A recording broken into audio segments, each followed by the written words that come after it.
আসসালামু আলাইকুম, কেমন আছেন সবাই? আজকের বাবার বাড়িতে আসছি। ঈদের অনেক দিন পরে আসা হয়েছে, প্রায় 4 দিন হয়ে গেছে। তারপর আসলাম। এবার একটু বাড়িতে কাজ থাকার কারণে একটু দেরিতেই আসা হয়েছে।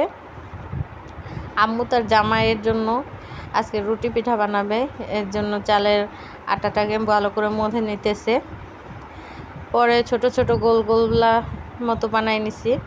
আমার চাচু আবার ঢাকা থেকে একটা রুটি মেকার বানাই আনছে, সেটাকে আমরা আনছি রুটি বানানোর জন্য। এখন এটাকে আমরা ট্রাই করতেছি যে এটা রুটি হবে কি না। একটা ডো দিয়ে দিছি, তারপর ওটাকে চাপ দিয়ে রুটি বানাবে।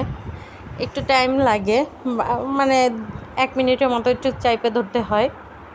রুটি মেকারটা আমার চাচু সে নিজেই বানাইছে, কে কাঠগুলো অন্যের হাতার কাটায় নিছে, তারপর সে নিজে বানায় নিছে।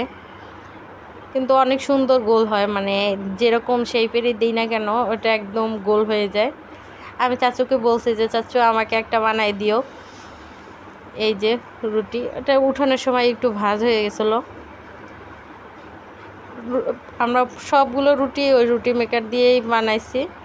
পরে এই যে আম্মু তাওয়ায় ভাজতেছে। রাত হয়ে গেছে আজকে, আমরা আসছি সকালের দিকে, কিন্তু বানাইতে বানাইতে সন্ধ্যা হয়ে গেছে। পরে রাত্রে পিঠাগুলো ভাজছে আম্মু চুলায়।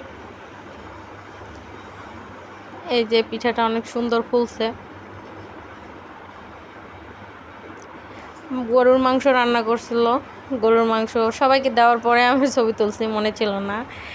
এই যে আমাদের খাবার রেডি।